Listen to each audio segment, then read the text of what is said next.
Well, hello, everyone, and welcome to another edition of Francis Collins' Home Edition, because here I am again in my home office, where I've been pretty much without a break for now going on 3 weeks, doing everything I can as the NIH Director to keep the scientific momentum going, even if I can't do it on the NIH campus, because we're all doing what we're supposed to and maintaining that social distance, at least physical distance. I hope we can be socially close in the midst of physical distancing.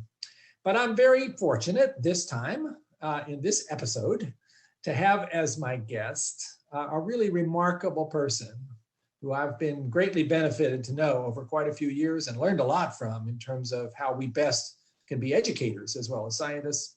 And that is Dr. Sharon Milgram, our Director of the Office of Intramural Training and Education.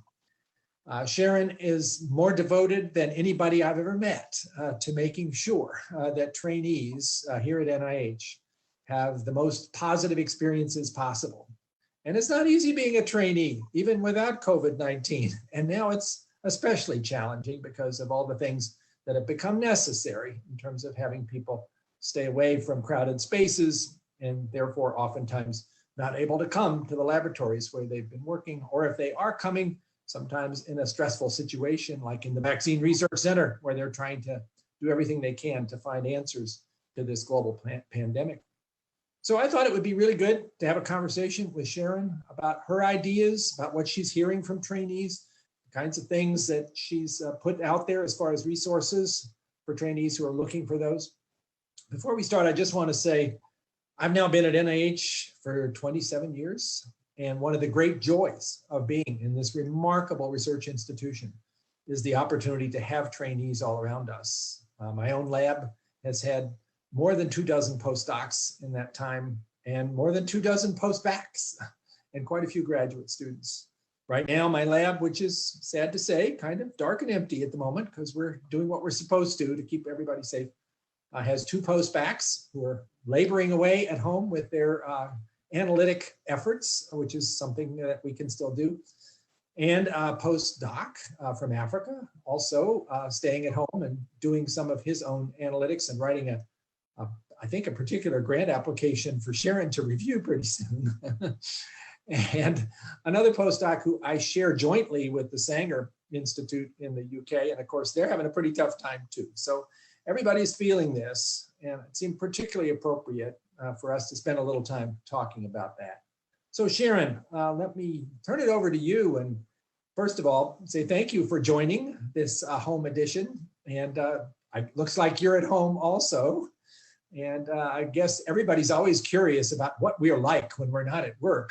Maybe you could reveal a little bit of that in this special circumstance, if it's not asking too much. Great. So first of all, Francis, thank you for the opportunity to talk with you. And also thank you for all the things that you do and the NIH leadership does for trainees throughout the year and all the time.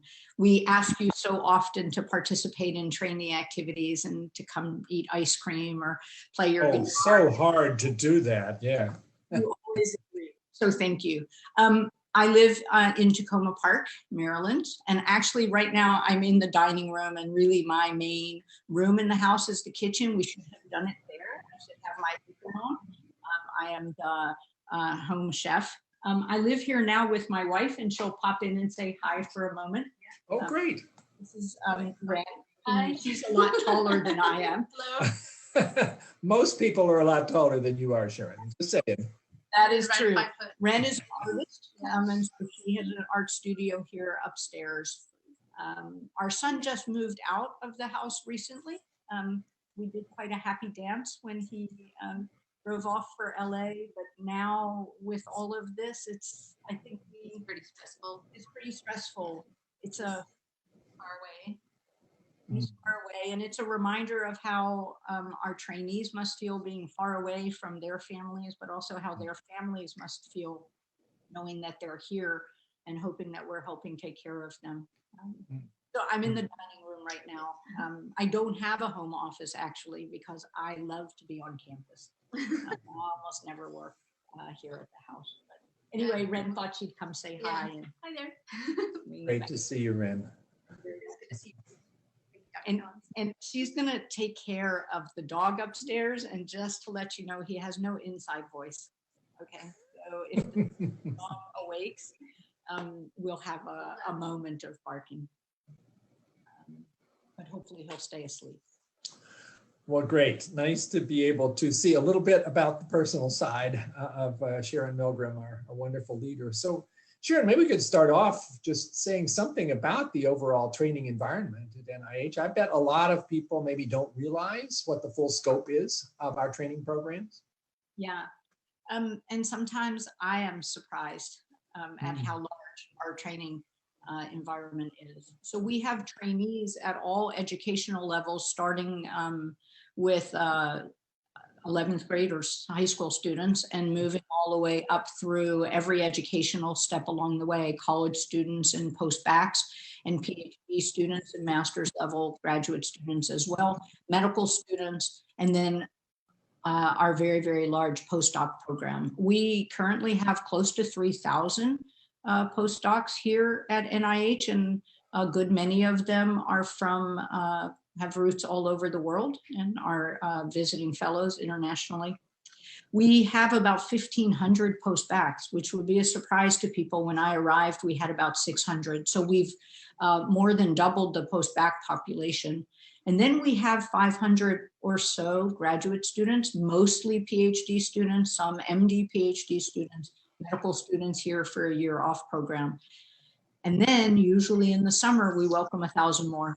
So it can be 6,000 students at any time. We are a small college campus and we don't know it without a basketball team, right? That's the problem, is we're a small college campus and no basketball team. Well, that's a pretty impressive census. And of course, a lot of those trainees are caught up now in the circumstance of COVID-19 and asked not to be coming to work or to be doing their work at home in other ways. You interact with them, I'm sure, hourly. What are trainees worried about right now? You know, I feel like last week in your conversation with Josh Gordon, you hit on a lot of the global stresses that we're all dealing with.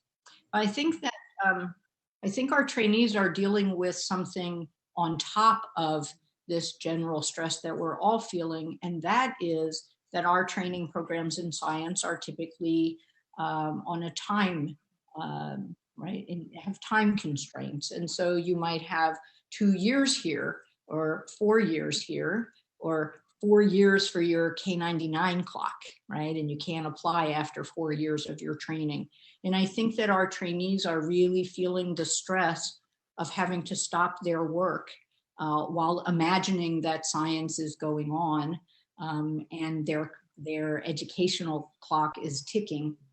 Almost every interaction I have with trainees, they ask, is there a chance we won't have fellowships in the fall? What if schools don't start in the fall? What if hiring freezes hold and I can't get a job and I run out of time here?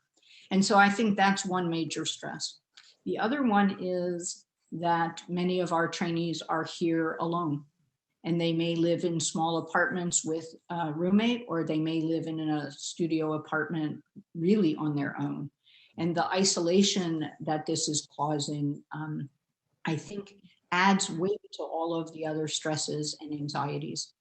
And then finally, I think it's important to acknowledge how much we benefit from our visiting fellows, and they come from all over the globe with these incredible ideas and energy. Yes. The situations in their home countries, some are really difficult. They're very, very far away from their families. Many of them have issues now in terms of being able to leave. Some are in their home countries unable to get back. So they went for a scientific seminar or to visit family. And so I think those extra issues that our trainees are dealing with, I think we really want to keep in mind. Yeah. I hope you are sharing with trainees who are worried about things that NIH has control over in terms of clocks that are ticking and all that we're going to be incredibly flexible in providing an extension of those time clocks for people who weren't able to work effectively at their research during this time. And so things like that K99 clock, for instance, and other issues of that sort, we're going to try to do everything we can so that people don't lose opportunities on the basis of something they obviously had no control over. And there's more information about that that's available on the web. But what are you doing, Sharon, in your role as the head of OITE to try to provide some responses to those concerns that trainees have? How are you helping them make the most of what is a difficult period and maintain some sense of momentum and productivity, even if they're sequestered at home? I'll talk for a moment just a little bit about those clocks, just because I think the more times trainees hear that we are all aware of those clocks and working on them, the better it is. Yeah. The Division of International Services here at NIH has worked really tirelessly to sort out issues for our visiting fellows. And we have started working with all of the training offices and the administrative staff in the institutes to look at people whose clock really needs a rewinding or extension right now. And I think that that was the first maybe wave of have to do's, right? This has to happen.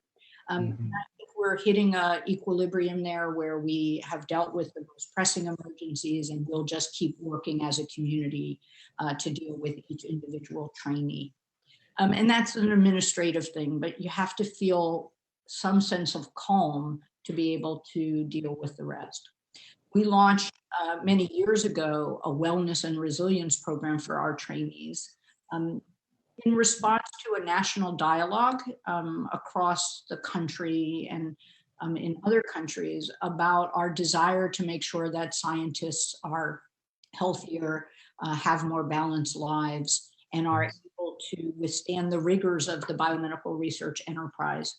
And we've sort of put that wellness and resilience program into hyperdrive right now. So we are hosting every day resilience discussion groups. You can log on to Zoom and have participate in a guided meditation to help with stress management. We've offered workshops around resilience and stress management, talking about the fact that there's really so much here we can't control.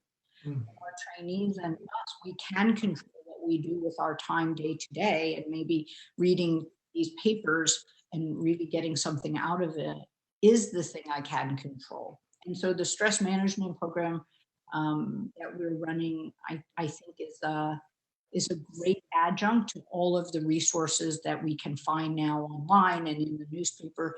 You still have to log on and talk to somebody. And so our wellness team is doing lots of small group and larger group workshops and activities. That's wonderful. And I hope trainees that are listening to this who haven't had the chance or felt inclined to take advantage of those things will look into them, because I think right now we can all use this. Let's be honest. This is a tough time for everybody. You feel it. I feel it. Our friends are in the same circumstance. Our colleagues are all kind of struggling. And to the extent that we can link up with each other and even just sort of talk about that, I found that to be pretty useful, as opposed to, you know, being tough like it didn't affect us, because we're all affected. There's no doubt about it. You know, we're really hardwired to connect.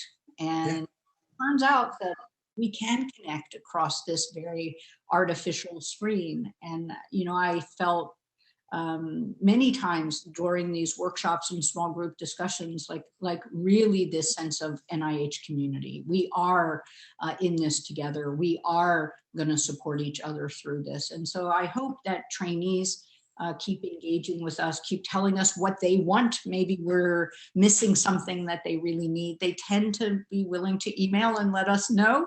I hope that. And I'll say one other thing about this, you know, there's silver linings in everything. We've had more group activities where Rocky Mountain Lab postdocs have been interacting with NIEHS postdocs, and Twin Brook and Bethesda and Baltimore. And I think suddenly the NIH campuses, which are so spread apart, have just felt some sense of coming together in some of these activities. And I think it's important to keep looking for silver linings. And for me, that one's been a big one. So. That's great to hear. So Sharon, what advice would you give to PIs about how they can best support their trainees? I will tell you, as a PI myself, I'm kind of worried about my group. They all seem like they're holding together, and we email and we occasionally get on a Zoom or a WebEx together, and I'm going to pull the whole lab together on Friday just to sort of find out how everybody's doing. But it does seem very different, both in terms of my access to them and their access to each other. Well, what can PIs do to help? I think you also have to appreciate in that the power differential and hierarchy in science environments makes this kind of remote communication harder. And trainees have a great way of mind reading for their PIs, right? So they often assume that their PIs want more work out of them and have higher expectations.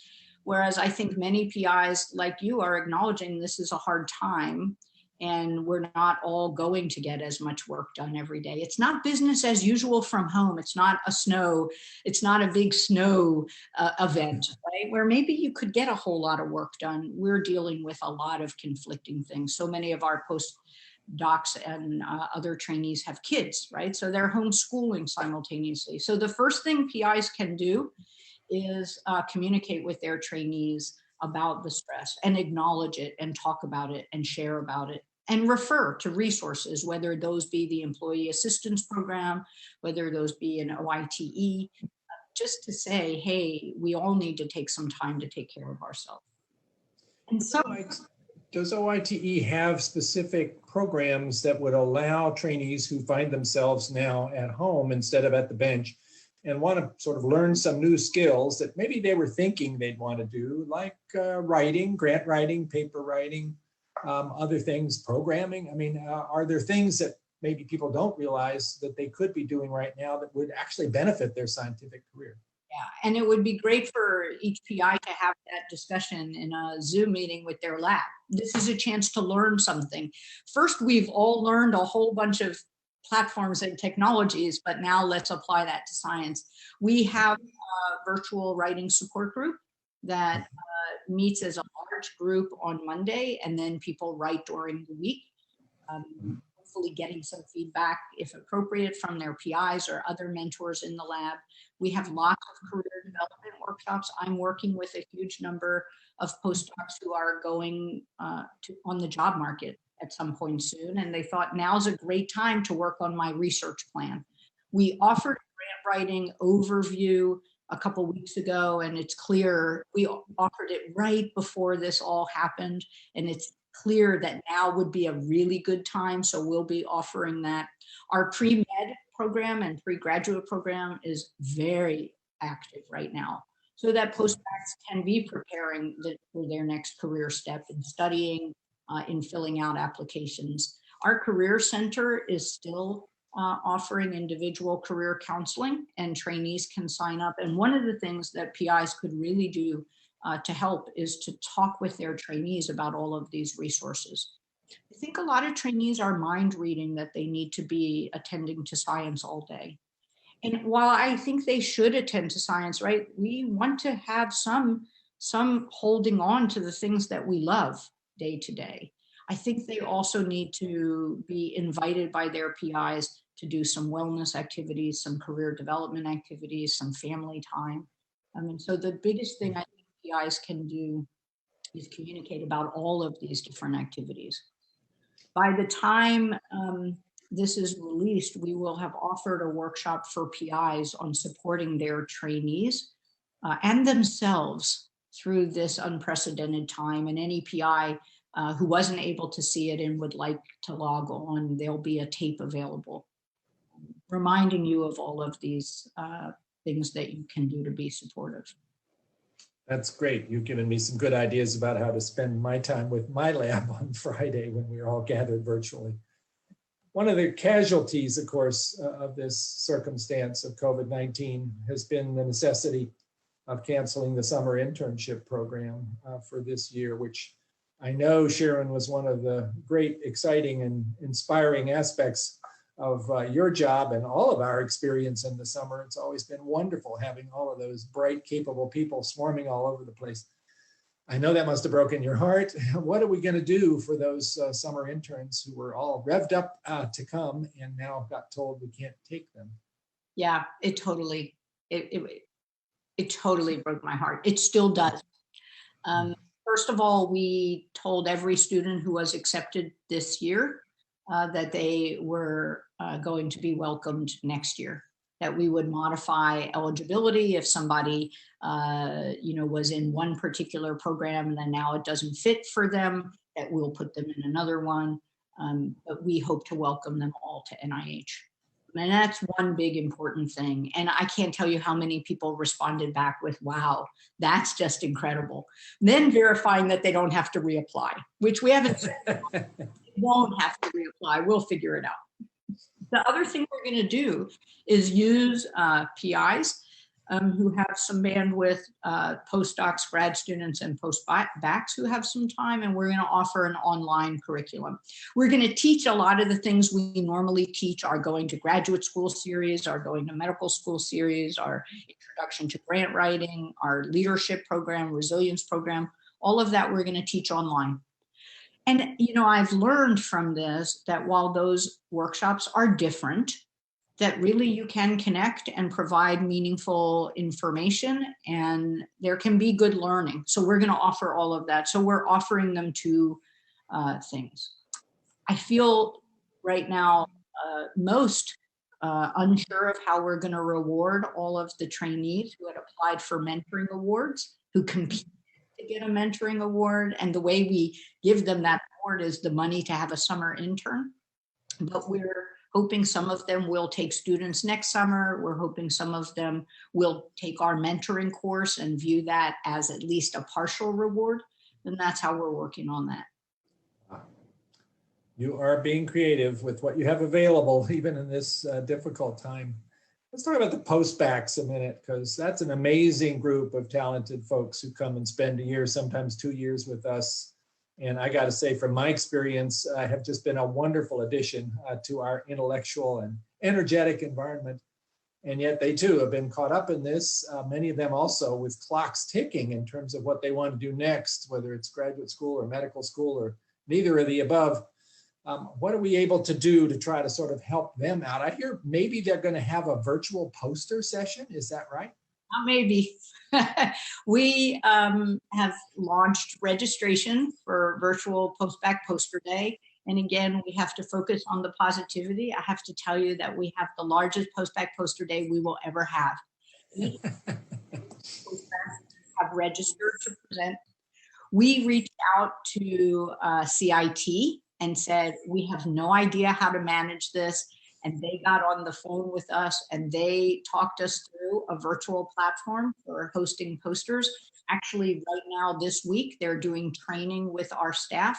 We are recruiting judges and we are going to hold postback poster day for 850 folks. I hope you'll have a few minutes to come and visit with the poster of your students or some other people, some other. We are absolutely holding postback poster day.